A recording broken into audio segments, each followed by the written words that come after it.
नमस्कार साथियों, स्वागत है आप सभी का आज के इस बेहतरीन वेबिनार के अंदर। और आज का जो हमारा वेबिनार होने वाला है, आज का जो हमारा मुद्दा होने वाला है, ये बहुत ही स्पेशल मुद्दा होने वाला है। और स्पेशल मुद्दा क्यों है? क्योंकि हमारा जो बिजनेस है वो पूरा का पूरा हमारे प्रेजेंटेशन के ऊपर मैटर करता है। जितने लोगों को हम प्लान दिखाते हैं, वो प्लान किस तरह से दिखा रहे हैं, किस तरह से हम प्रेजेंट कर रहे हैं, उस चीज पर मैटर कर रहा है। मैं आप सभी को ये वादा करता हूं कि इस वेबिनार के अंत तक आप में इतना कॉन्फिडेंस जरूर आ जाएगा कि नेक्स्ट टाइम जब मंडे को वेबिनार होगा तो आप भी बिजनेस प्लान प्रेजेंटेशन पूरी कंपनी लेवल पर कर पाएंगे। आज की ये मीटिंग कंडक्ट की जा रही है केएनएस एकेडमी की ओर से।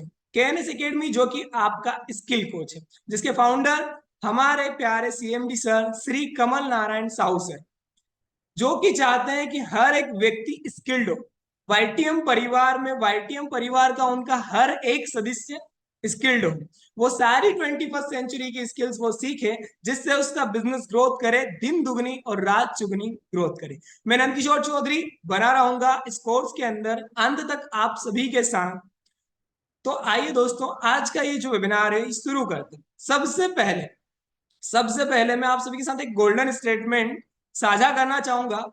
और वो गोल्डन स्टेटमेंट क्या है? The success of your presentation will be judged not by the knowledge you send but by what the listeners receive. आपकी जो प्रस्तुति होती है ना साहब, आपका जो प्रेजेंटेशन होता है, वो सक्सेसफुल कब कहलाता है? उसको जज कैसे किया जाता है? उसको जज तब किया जाता है, उस इससे उसकी सफलता पता नहीं चलती कि आपने उसमें कितना नॉलेज दिया। आपके प्रेजेंटेशन की सफलता तब पता चलती है कि सामने वाले ने कितना लिया। आपने क्या ज्ञान ज्ञान दिया उससे कोई फर्क नहीं पड़ता, सामने वाला कितना ग्रहण कर पाया उससे फर्क पड़ता है।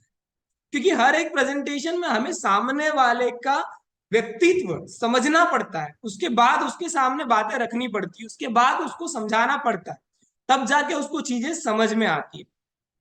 आगे बढ़ते हैं दोस्त। सबसे पहले हम डिस्कस कर लेते हैं कि कंटेंट।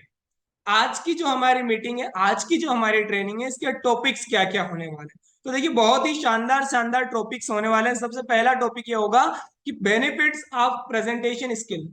प्रेजेंटेशन स्किल जो है, इसके बेनिफिट क्या क्या है, प्रस्तुति का जो कौशल होता है, इसके कितने लाभ हैं, और किस प्रकार से आप प्रेजेंटेशन बेस्ड करके इसके कितने तरह से बेनिफिट ले सकते हैं। दूसरा, 7 स्टेप्स ऑफ प्रेजेंटेशन।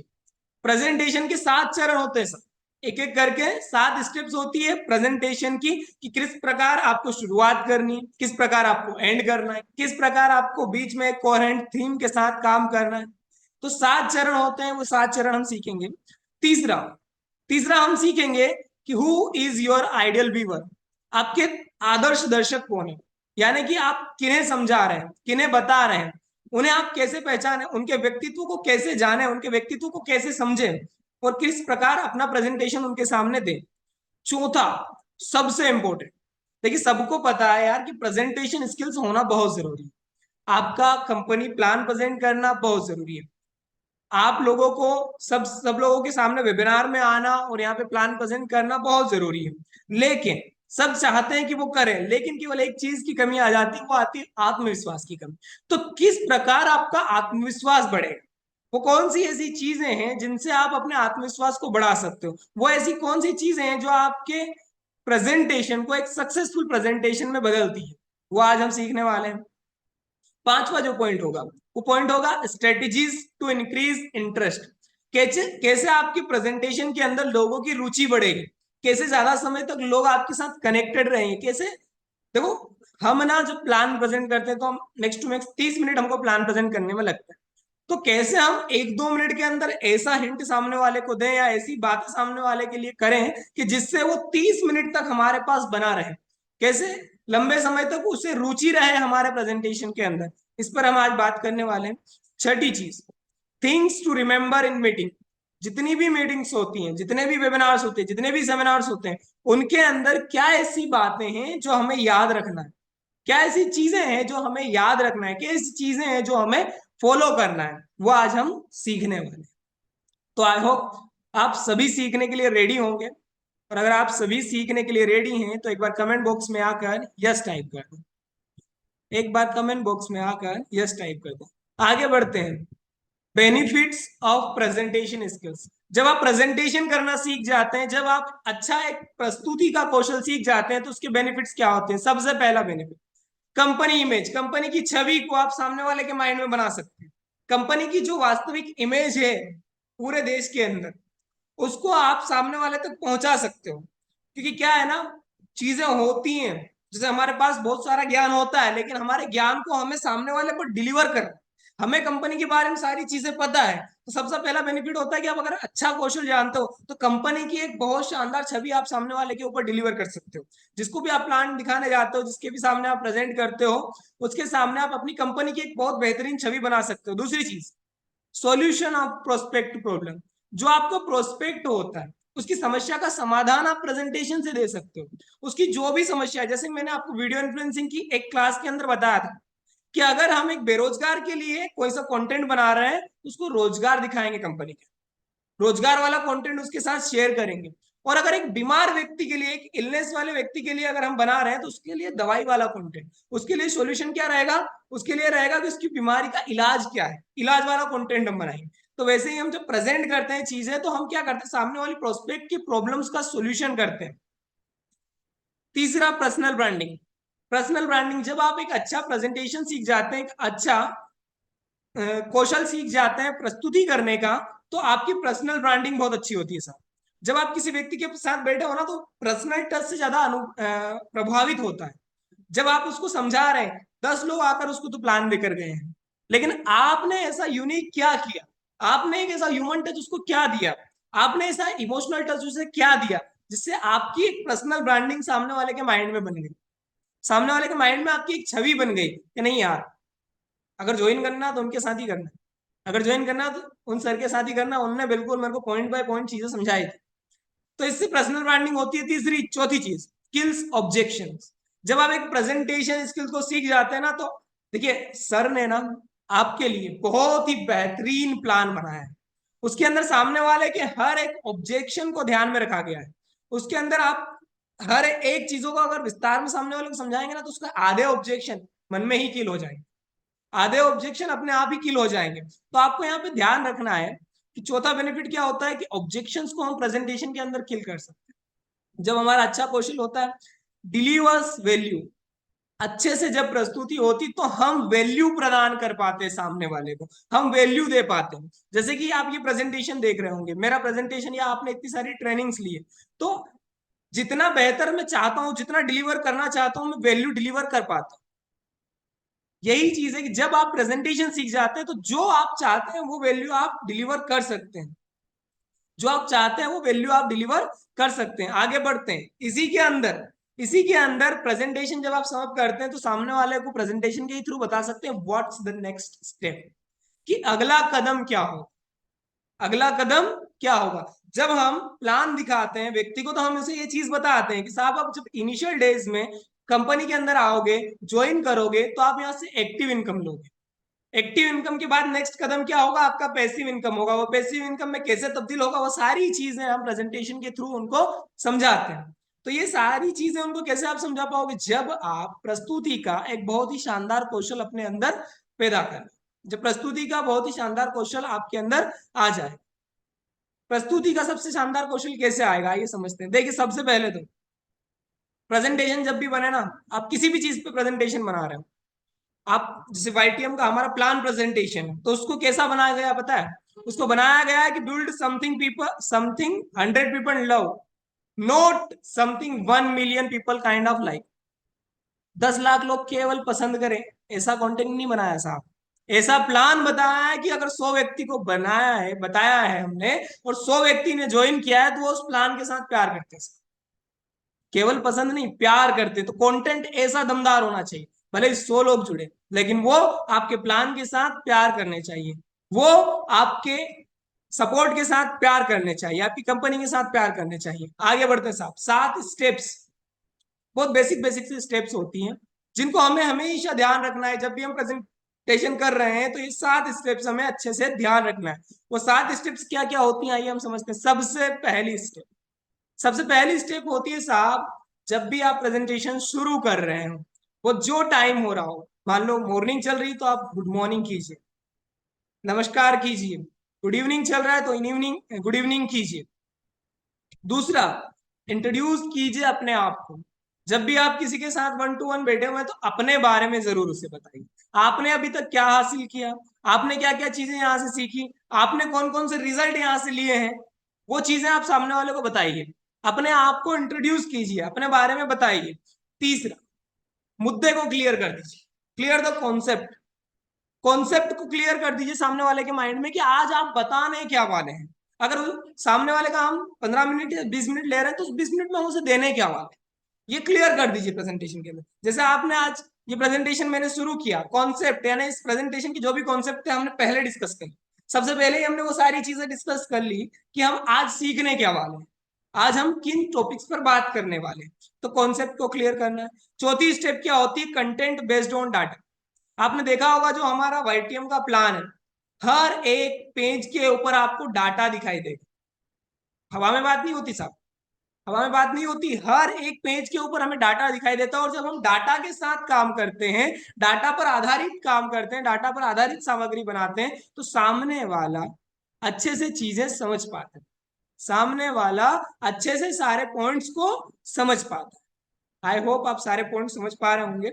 आगे पॉइंट नंबर 5। पॉइंट नंबर 5 क्या है, समराइज द प्रेजेंटेशन। जब आप प्रेजेंटेशन दे रहे हैं ना, पूरी प्रेजेंटेशन जब आपकी हो गई तो उसको समराइज कर दीजिए। उसको सामने वाले को बता दीजिए कि उस प्रेजेंटेशन के माध्यम से क्या चीज आपने उन्हें बताई है या क्या चीज आपने उन्हें डिलीवर करी है। समराइज कीजिए अपने प्रेजेंटेशन को। आगे व्हाट्स द नेक्स्ट स्टेप, अगला कदम क्या होगा। अगला कदम क्या होगा, जैसे कई बार क्या होता है, हम पूरा प्लान सामने वाले को दिखा देते हैं।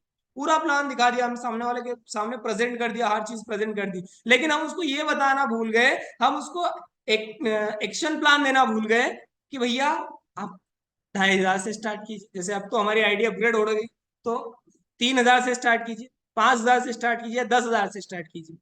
उनको हम नेक्स्ट स्टेप क्या है, उन्होंने प्लान पूरा समझ लिया, अब नेक्स्ट स्टेप क्या है, नेक्स्ट स्टेप ये है कि आप कंपनी के अंदर आइए। नेक्स्ट स्टेप क्या है कि आप सिस्टम के अंदर आइए। तो नेक्स्ट स्टेप आपको प्रेजेंटेशन के अंत में बतानी है कि अब नेक्स्ट स्टेप क्या है, एक्शन प्लान क्या है। आगे बढ़ते हैं। लास्ट में आपका जब भी प्रेजेंटेशन हो, किसी भी व्यक्ति के सामने प्रेजेंटेशन हो, तो आप लोगों को एक विशेष ध्यान रखना है। विशेष ध्यान क्या रखना है कि जब प्रेजेंटेशन खत्म हो जाए तो कृतज्ञता जरूर अर्पित कीजिए। सामने वाले ने आपको समय दिया है, समय की वैल्यू कीजिए और उस समय के लिए सामने वाले का धन्यवाद अदा कीजिए। उस समय के लिए सामने वाले का धन्यवाद अदा कीजिए। आई होप सारे पॉइंट्स आप समझ पा रहे होंगे। आगे बढ़ते हैं।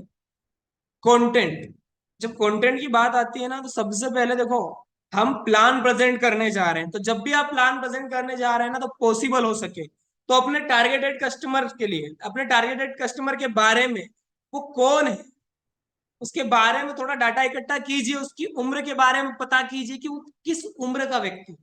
अगर यूथ एज का है तो किस तरह से समझेगा, कौन से ऐसे ज्यादा पॉइंट्स है जो यूथ एज वाला अच्छे से चीजें ज्यादा समझ पाएगा, तो कौन सी ऐसी चीजें जिन पे हमें ज्यादा जोर दे के उसे समझाना है। जैसे मैं आपको एग्जांपल देता हूँ, यूथ एज वाला जवान व्यक्ति, उसे क्या देखना पसंद, साहब सपने देखना पसंद है, सपनों को पूरा करना पसंद। तो उसे दिखाइए कि वो कैसे इस कंपनी में आकर कैसे एक्टिव इनकम भी कर सकता है, कैसे पैसिव इनकम भी कर सकता है, और पैसिव इनकम से कैसे अपने टाइम का फ्रीडम प्राप्त कर सकता है। टाइम फ्रीडम सबको चाहिए, लेकिन यूथ एज में देखा जाता है कि यूथ जो युवा लोग होते हैं, उन्हें चाहिए होता है कि वो एक ऐसा बिजनेस सेटअप कर ले जिससे उनका टाइम फ्रीडम बहुत जल्दी उन्हें मिल जाए। एक्चुअली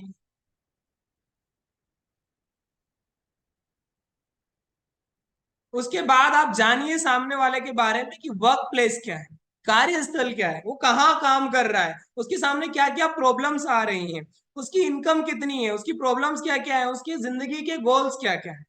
आप ये सारी चीजें सामने वाले के बारे में पता कीजिए, क्योंकि आप जब वर्क प्लेस जान लेते हैं ना, तो आप बता सकते हैं कि वो जो काम कर रहे हैं उस काम के साथ साथ वो इस बिजनेस को किस प्रकार से बिल्ड कर सकते हैं। सामने वाले का पता कीजिए, थोड़ा सा पता कीजिए कि साहब वो कौन से बिजनेस में इन्वॉल्व है, किस कंपनी में वो नौकरी कर रहा है, किस कंपनी में कौन सा काम कर रहा है। तो उस वर्क प्लेस के हिसाब से आप उसको समझा सकते हो कि यहाँ आने के उसके कितने तरह के फायदे हैं। उसकी इनकम पता कीजिए कि उसकी इनकम कितनी है, महीने का वो कितना कमाता है, इस चीज को पता कीजिए। इससे क्या होगा, इस आय से आप बता सकते हो कि साहब आप पिछले 10 साल से इतना कमा रहे हो, आने वाले 3 साल अगर आपने इस कंपनी को, हमारी वाईटीएम कंपनी को दे दिए, हमारे बिजनेस मॉडल को दे दिए, तो आपकी इनकम कहाँ चली जाएगी। उसकी प्रॉब्लम्स को समझिए, उसकी प्रॉब्लम्स क्या आ रही है। वो कंपनी में काम करता है साहब, जॉब करता है, अपने फैमिली के साथ समय नहीं बिता पाता। वो चाहता है कि वो अपनी फैमिली को ज्यादा से ज्यादा समय दे। वो चाहता है कि अपने बच्चों को अच्छे स्कूल में पढ़ाए। वो चाहता है कि वो अपने घर वालों के साथ समय व्यतीत करे। वो चाहता है अपनी जिंदगी में फाइनेंशियल फ्रीडम। तो समझिए उसकी प्रॉब्लम्स क्या क्या है, और उन प्रॉब्लम्स पर जोर देकर उन प्रॉब्लम का सोल्यूशन उन्हें दिखाइए। प्रेजेंटेशन के अंदर उन प्रॉब्लम्स का सोल्यूशन उन्हें दिखाइए। गोल्स, उसकी जिंदगी के टारगेट क्या है। जब उससे आप कन्वर्सेशन कर रहे हैं, जब आप उससे बातचीत कर रहे हैं सामने वाले से, तो पता कीजिए सामने वाला जिंदगी में चाहता क्या है। पता कीजिए सामने वाला जाना कहाँ चाहता है। फिर आप उसको एक तरीका बताइए, रास्ता बताइए कि इस रास्ते पर होकर आप अपनी मंजिल पर, इस वाईटीएम बिजनेस से होकर, इस नेटवर्किंग के बिजनेस से होकर, हमारी कंपनी से आप अच्छी अर्निंग प्राप्त करके अपने जीवन के लक्ष्यों को पूरा कर सकते हैं। आगे बढ़ते हैं सर, सबसे इंपॉर्टेंट टॉपिक, इसे मैं सबसे ज्यादा इंपॉर्टेंट समझता हूँ सर। देखो, नॉलेज सबके पास होता है, और मैं ये उम्मीद करता हूं कि आज जितने भी 315 320 लोग हैं, ये हर एक व्यक्ति वाईटीएम के प्लान को अच्छे से समझता होगा, वाईटीएम का प्लान इन्हें अच्छे से याद होगा। लेकिन जब आप किसी को दिखाने जाते हैं तो प्रेजेंटेशन में कॉन्फिडेंस क्यों नहीं आता। प्रेजेंटेशन के अंदर आपका कॉन्फिडेंस कहाँ चला जाए। हम तो यार सीना ठोक के बोल सकते हैं कि पूरे के पूरे इंडिया के अंदर या पूरे के पूरे विश्व के अंदर सबसे सस्ता और सबसे अच्छा प्रोडक्ट हम दे रहे हैं। ये चीज हम बोल सकते हैं। तो फिर हमारे प्रेजेंटेशन में ये कॉन्फिडेंस जाता कहाँ है। हमारे प्रेजेंटेशन के अंदर ये कॉन्फिडेंस आता क्यों नहीं है। तो प्रेजेंटेशन के अंदर कैसे गेन करेंगे कॉन्फिडेंस, उसके कुछ पॉइंट समझते हैं। पहला point, deep knowledge of your topic. अपने प्लान को ना घोल के पी जाइए। अपने प्लान को क्या कीजिए, घोल के पी जाइए। सीएमडी सर मुझे कहते हैं 21वीं सदी का व्यवसाय जो किताब है नंद किशोर सर, उसे घोल के पी जाइए। अब यकीन नहीं मानेंगे, मैं रेगुलर उसे पढ़ता हूँ।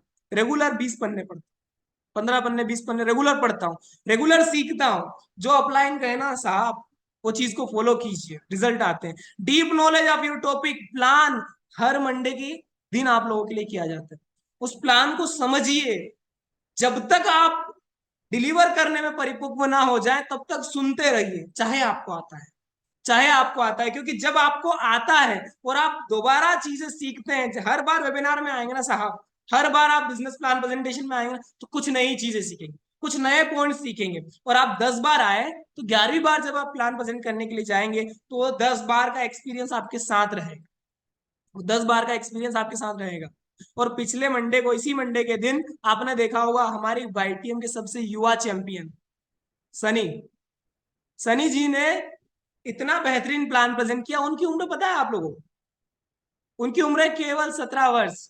और 17 वर्ष के उस बच्चे ने, सॉरी, उन व्यक्ति ने, उन सर ने, क्योंकि ना कोई भी व्यक्ति बड़ा मेरे हिसाब से तो उसकी मानसिकता से होता है, उम्र मैटर नहीं करती सर, उम्र मैटर नहीं करती। वो अपने माइंडसेट से बड़े हो चुके हैं।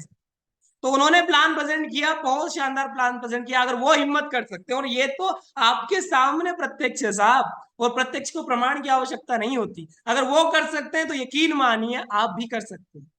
आगे बढ़ते हैं। Don't want to be perfect. Perfection के पीछे मत भागना। मैंने यही चीज, सेम चीज आपको फॉलो करने के लिए बोला था कि अगर वीडियो इन्फ्लुएंसिंग भी आपको सीखना है तो कभी भी परिपूर्ण मत बनिए। बनिए परिपूर्ण की ओर बढ़िए, लेकिन परिपूर्ण बनने की मंशा मत रखिए। ये मत सोचिए कि जब आप बिल्कुल परफेक्ट हो जाएंगे, जब आप एक भी वर्ड ऊपर नीचे नहीं बोलेंगे तब जाके आप प्रेजेंटेशन करेंगे। नहीं साहब, आपको क्या करना, आपको लगातार सीखना है। ये वाईटी में एक परिवार है साहब, और हम सब आपके साथ हैं। आप परिवारजनों के सामने ही तो आके प्रैक्टिस कर सकते हैं। आप परिवारजनों के सामने आते, क्यों कोई गलती भी होती है तो आप परिवारजन है, छोटी मोटी गलती। और सबको पता है कि शुरुआत में हर व्यक्ति से गलती होती। पहला वेबिनार सबका सक्सेसफुल नहीं होता, पहला वेबिनार में हर व्यक्ति बहुत अच्छे से प्रेजेंट नहीं कर पाता। तो ध्यान रखिए, परफेक्शन के पीछे मत भागिए। भागिए तो किस चीज के पीछे, अपग्रेडेशन के पीछे। अपने आप को अपग्रेड करते चलिए, अपने आप को इस प्रेजेंटेशन स्किल्स में मास्टर करते चलिए। तीसरी चीज, practice. Practice makes the man perfect. हमेशा ध्यान रखिएगा साहब कि practice makes the man perfect. Practice लगातार लगातार लगातार प्रयास करने से ही व्यक्ति परफेक्शन की ओर बढ़ता है। लगातार लगातार लगातार प्रयास करने से ही व्यक्ति परफेक्शन की ओर बढ़ता है। आपने देखा होगा कि हर एक कंपनी को देख लीजिए, वो चाहे ऑटोमोबाइल की कंपनी हो गई, या वो मोबाइल इंडस्ट्रीज की कंपनी हो गई, या कोई भी चीज हो गई, जिन जिन ने अपडेट किया है, जिन जिन ने सीखा है, जिन जिन ने अपडेट किया है, वो उपस्थित है। जिनने नहीं किया वो मार्केट से गायब है। हर बार मैं एक एग्जांपल देता हूँ, नोकिया कंपनी को देख लीजिए। नोकिया कंपनी ने जब एंड्रॉइड के सिस्टम को नकार दिया, अपग्रेडेशन को नकार दिया, जब अपग्रेडेशन को नकार दिया, तो वो कंपनी आज मार्केट से खत्म हो गई। वो जमाना था जब 70% शेयर हुआ करते थे। तो वही चीज है, लगातार लगातार प्रैक्टिस कीजिए अपने प्रेजेंटेशन की, लगातार प्रैक्टिस कीजिए अपने टीम मेंबर्स के साथ, प्रेजेंट कीजिए अपने टीम मेंबर्स के साथ, प्रैक्टिस कीजिए। जितना ज्यादा आप प्रैक्टिस करेंगे उतना ज्यादा आप परफेक्शन की ओर बढ़ेंगे। आगे बढ़ते sir, believe in your self. मैं हमेशा कहता हूं कि बिलीव इन योर सेल्फ, और हर वो बड़ा व्यक्ति कहता है कि बिलीव इन योर सेल्फ। क्यों कहते हैं लोग बिलीव इन योर सेल्फ? क्योंकि अगर आप खुद के ऊपर विश्वास नहीं कर सकते ना, तो ये दुनिया आपके ऊपर कभी विश्वास नहीं कर सकती। अगर आप खुद के ऊपर विश्वास कर सकते हैं तो ये पूरी दुनिया आपके ऊपर विश्वास कर सकती है। अगर आपने खुद के ऊपर विश्वास नहीं किया तो ये दुनिया आपके ऊपर कभी विश्वास नहीं करेगी। कॉन्फिडेंस लाने का ये एक चौथा सबसे बेहतरीन फॉर्मूला होता है कि आपको खुद पर भरोसा रखना है कि हाँ, मैं आज बहुत बेस्ट प्रेजेंटेशन करूंगा, मैं प्रेजेंटेशन करूंगा। अपने माइंड को कमांड दीजिए साहब, ये बहुत शानदार मशीन है, इस मशीन का उपयोग कीजिए। जो माइंड है ना, बहुत शानदार मशीन। आगे बढ़ते साहब, फ्रेंडशिप विद कैमरा। जब भी आप डिजिटल प्लान प्रेजेंट कर रहे हैं तो इस कैमरे के साथ दोस्ती कर लीजिए। आज मुझे ये नहीं लगता कि मैं लैपटॉप के सामने बैठ कर यहाँ पे प्लान प्रेजेंट कर रहा हूँ। मुझे ये लगता है कि मेरे टीम मेंबर्स, आज मेरे परिवारजन, 332 लोग आज मेरे सामने बैठे हैं, और उन सभी के सामने मैं अपनी इन बातों को रख पा रहा हूँ, मैं अपने इन पॉइंट्स को समझा रहा हूँ। तो आपको क्या करना है? कैमरे के साथ फ्रेंडशिप कर लेना है, कैमरे के साथ दोस्ती कर लेना है। इससे ही आप वीडियो इन्फ्लुएंसिंग सीखोगे, इससे ही आपकी प्रेजेंटेशन स्किल्स भी बेहतर होगी। ऑनलाइन प्रेजेंटेशन की मैं बात कर रहा हूँ, उसमें आपको फ्रेंडशिप करना है कैमरे के साथ। आगे बढ़ते हैं साहब, स्ट्रेटेजीज टू इंक्रीज इंटरेस्ट। सामने वाले का, ग्राहक का इंटरेस्ट कैसे बढ़ेगा? किसी भी व्यक्ति के पास अगर आप प्लान प्रेजेंट करने के लिए गए हैं तो उसका आपके प्लान में इंटरेस्ट कैसे बढ़ेगा? देखिए, मैं एक डाटा बताता हूँ, बड़ा सिंपल सा डाटा है। आज ना वर्तमान समय के अंदर हम लोगों का जो है अटेंशन टाइम केवल 7 सेकेंड का रह गया है। 7 सेकेंड के अंदर हम किसी भी वीडियो को चलते हुए देख सकते हैं कि ये वीडियो हमें देखना है या नहीं देखना है। वैसे ही हमारा 1 से 2 मिनट का किसी व्यक्तिगत रूप से बैठकर सामने वाले की बात सुनने का भी अटेंशन पावर रह गया है, बहुत घट गया है सब। 1 से 2 मिनट में हम जज कर लेते हैं कि सामने वाला हमें वैल्यू डिलीवर करेगा या सामने वाला हमारा समय व्यर्थ करेगा। कोई भी हुआ वो इंसान, कोई भी हुआ वो इंसान, वो आपकी चीज को पहले से ही भाप सकता है। 1-2 मिनट के अंदर वो भाप सकता है कि ये हमें वैल्यू डिलीवर करेगा या हमारा समय खराब करेगा। तो आपको सामने वाले का इंटरेस्ट बढ़ाने के लिए क्या करना है? देखिए, सबसे पहले जानिए कि वो चाहता क्या है। नीड, उसकी नीड क्या है? नीड को पकड़ लीजिए, पिन पेन पॉइंट को पकड़ लीजिए। पेन पॉइंट क्या है सामने वाले का? सामने वाला फाइनेंशियल फ्रीडम चाहता है, सामने वाला क्या चाहता है? सामने वाला समय की आजादी चाहता है, या सामने वाला सेकेंड सोर्स ऑफ इनकम देख रहा है? सामने वाला चाहता क्या है उसको समझिए, उसके बाद काम कीजिए। जैसे मैं आपको बताता हूँ, सामने वाला ना कन्वीनियंस चाहता है, प्रेजेंटेशन के अंदर इज ऑफ अंडरस्टैंडिंग चाहता है। कन्वीनियंस मतलब सुविधा चाहता है, यानी कि आप किसी ऐसे व्यक्ति के पास बैठे हैं जो आपके इंग्लिश के बड़े बड़े वर्ड्स को समझ नहीं पा रहा है, आप उसको अंग्रेजी में समझा रहे हैं। बताइए वो कैसे समझ पाएगा? नहीं समझ पाएगा ना। तो सुविधाजनक बात कीजिए अपने प्रेजेंटेशन में, सामने वाले की लैंग्वेज में उसे समझाइए। आप जहीं जहां पर भी रहते हैं वहां की जो लोकल लैंग्वेज के अंदर सामने वाले को समझाइए कि सामने वाला ईज ऑफ अंडरस्टैंड, समझने में आसानी चाहता है। वो चाहता है कि आप उसकी मदर टंग में उसे समझाएं। वो चाहता है कि आप उन आसान शब्दों में उसे समझाएं जिनमें उसे बात समझ में आ जाए। और अपना प्लान, अपनी बात टू द पॉइंट रखें हमेशा, घुमाए नहीं। सामने वाले से दुनिया भर के सवाल ना करें, वरना आप बैठ जाए सामने वाले से 10-12 पहले सवाल कर लिए। सर अच्छा आप बताइए, जिस कंपनी में काम कर रहे हैं आपको क्या लगता है 10 लाख कमाने के लिए कितना समय लगेगा? सर आप बताइए, क्या आप जिंदगी में कभी इससे फाइनेंशियल फ्रीडम हासिल कर पाएंगे? ऐसे 4-5-6-7-8-10 सवाल कर दिए सामने वाले के ऊपर, नहीं करना है। जरूरत पड़ रहा है तो सामने वाले से सवाल कीजिए, जरूरत पड़ रहा है तो बिल्कुल कीजिए, टू द पॉइंट बात कीजिए, मुद्दे की बात समझिए।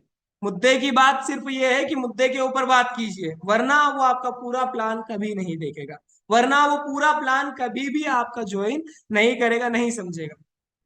रेलिवेंट कंटेंट, जो आपका प्रेजेंटेशन का कंटेंट हो ना, वो सामने वाले की जिंदगी से मिलता जुलता हो, सामने वाले की जिंदगी से मिलता जुलता हो। इसीलिए आज एक बेहतरीन प्लान, एक ऐसा पीपीटी जो सबके लिए सही, जो हर व्यक्ति समझा सकता है, हमारे सीएमडी सर ने बनाया। तो देखिए, things to be remember in meetings, जब भी आप किसी मीटिंग्स में जा रहे हैं, किसके पास प्लान प्रेजेंट करने के जा रहे हैं, अगर सामने वाले को आपने समय दिया है ना साहब, बी ऑन टाइम, समय पर पहुंचिए। क्योंकि जब आप समय पर जाते हैं ना, तो एक इमेज आपकी क्रिएट होती है सामने वाले के माइंड में कि आप अपनी चीजों को लेकर कितने डेडिकेटेड हैं।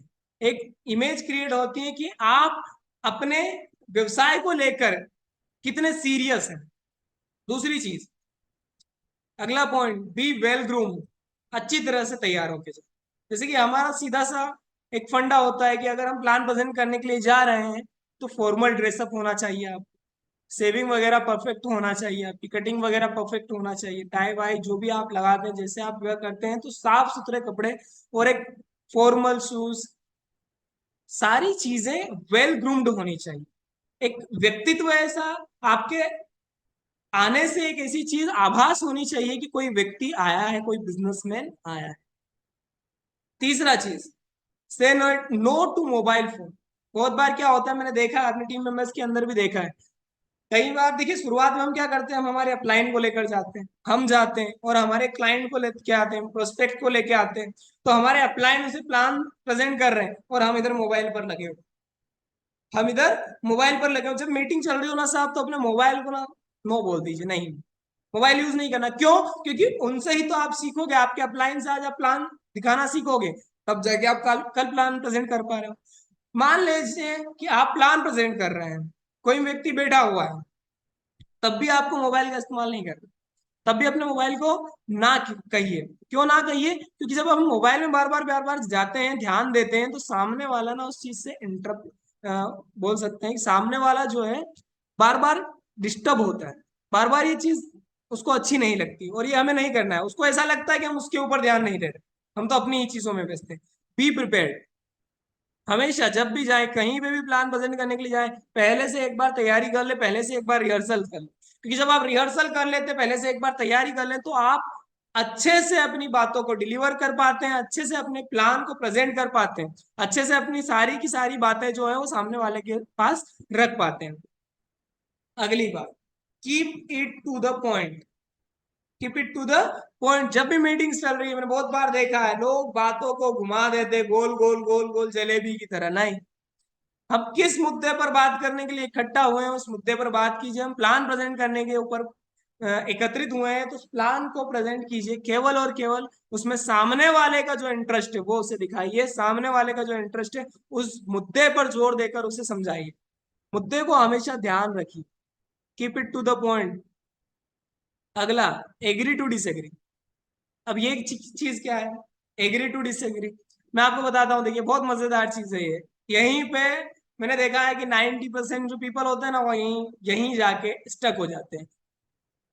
आपको पता है, नेटवर्किंग के बारे में बहुत सारी नेगेटिविटी इस पूरे के पूरे मार्केट में फैली हुई है। पूरे मार्केट में फैली हुई नेगेटिविटी, उसी के कारण जिस प्रोस्पेक्ट के पास आप जाते हो, वो डिसएग्री करता है चीजों से, वो बहुत सारे आपके क्रॉस क्वेश्चंस करता है, बहुत सारी डिसअपॉइंटेड बातें करता है। तो एग्री कीजिए उस बात से, उस बात से एग्री कीजिए। हो गए डिसअपॉइंट लोग होंगे, लोग डिसएग्री करेंगे, उस चीज से एग्री कीजिए। क्यों करेंगे? क्योंकि बहुत ज्यादा नेगेटिविटी इस मार्केट के अंदर फैली हुई है। वो हमारे यहाँ एक कहावत है कि दूध का जो जला हुआ होता है वो छाछ को भी फूक फूक के पीता है, दूध का जला हुआ इंसान छाछ को भी फूक फूक कर पीता है। तो हमेशा ध्यान रखिए कि मार्केट में बहुत सारी नेगेटिविटी है, अगर कोई डिसएग्री कर रहा है, अगर कोई मना कर रहा है, तो ठीक है, कोई बात नहीं। हमारा तो रेशियो हमें पता है, हमारे तो नियम हमें पता है कि 10 को दिखाएंगे, 2 ज्वाइन करेंगे, 8 मना करेंगे। और जब नियम पता होते हैं तो कोई दिक्कत होती ही नहीं है, जब नियम पता होते हैं तो कोई दिक्कत होती नहीं है। तो प्रेजेंटेशन में इस चीज से एग्री कीजिए। अगर आपकी बात को वही काट रहा है ना, अगर कोई क्रॉस क्वेश्चन कर रहा है, तो उसे करने दीजिए, सामने वाले को क्रॉस क्वेश्चन करने दीजिए, आपके पास उसका जवाब होना चाहिए और उसी लैंग्वेज में आपको देना है, उसी शांति के साथ देना है जिस शांति के साथ आपने प्लान प्रेजेंट किया। वरना बहुत बार क्या होता है, हम बिल्कुल गुस्सा हो जाते हैं, हमें बिल्कुल यार इतना समझाया तुमको फिर भी समझ में नहीं आया, इतना बताया यार नेटवर्किंग के बारे में, इतनी अच्छी इंडस्ट्री फिर भी तुम समझ ही नहीं पा रहे हो। तो नहीं करना है, पैनिक बिल्कुल नहीं होना, एग्री करना है। अगर कोई डिसअपॉइंट हो रहा है ठीक है भाई, कोई दिक्कत नहीं, जेन्युइन सी बात है। क्योंकि लोग अभाव विभाव और प्रभाव से आते हैं साहब, या तो उनकी जिंदगी में किसी चीज का अभाव होगा तब वो आएंगे, या हमारा प्रभाव होगा तब वो आएंगे। पहले पहल हर व्यक्ति मना करता है, आज मेरे 10 दोस्त हैं, 7 8 दोस्त जो हैं उनमें से 3 दोस्तों ने ज्वाइन किया, उनको पता है मैं बहुत बढ़िया से कर रहा हूँ लेकिन फिर भी नहीं किया, क्यों? नियम है, नियम है, हर किसी को थोड़ी समझ में आएगा, हर किसी को समझ में थोड़ी आएगा, क्योंकि हर किसी को अगर समझ में आ गया तो हर कोई बिलियनियर बन जाएगा ना साहब, दूसरे काम कौन करेगा? तो ये चीज होती है, agree to disagree, respect and acknowledge other, दूसरों का सम्मान कीजिए साहब। आपके पास अगर कोई व्यक्ति बैठा हुआ और उसने कुछ अच्छा पॉइंट आपकी बातों में निकाला ना, एक अच्छी कमी आपकी निकाली है, तो आप सामने वाले को एक्नोलेज कीजिए, उसका सम्मान कीजिए, उसकी रिस्पेक्ट कीजिए। क्यों कीजिए? क्योंकि उसने वो पॉइंट्स बताए हैं जिस पर काम करने की हमें आवश्यकता थी, उसने वो पॉइंट्स बताए हैं जिन पर काम करने से हमारा व्यक्तित्व उभरेगा, उसने वो पॉइंट्स बताए हैं जिस पर काम करने से हमारा प्रेजेंटेशन बेस्ट हो जाएगा। तो सामने वाले की रिस्पेक्ट कीजिए, उसकी जो भी बात है उनको एक्नोलॉज कीजिए। आई होप आप ये सारे पॉइंट समझ पा रहे होंगे। अगर आप ये सारे पॉइंट से सहमत हैं तो एक बार कमेंट बॉक्स में आकर आज की जो मीटिंग है आपको कैसी लगी टाइप कीजिए। एक बार कमेंट बॉक्स में आकर टाइप कीजिए कि आज का ये जो वेबिनार था प्रेजेंटेशन स्किल्स के ऊपर, ये आप सभी को कैसा लगा। मैंने कमेंट बॉक्स आप सभी के लिए ऑन कर दिया है।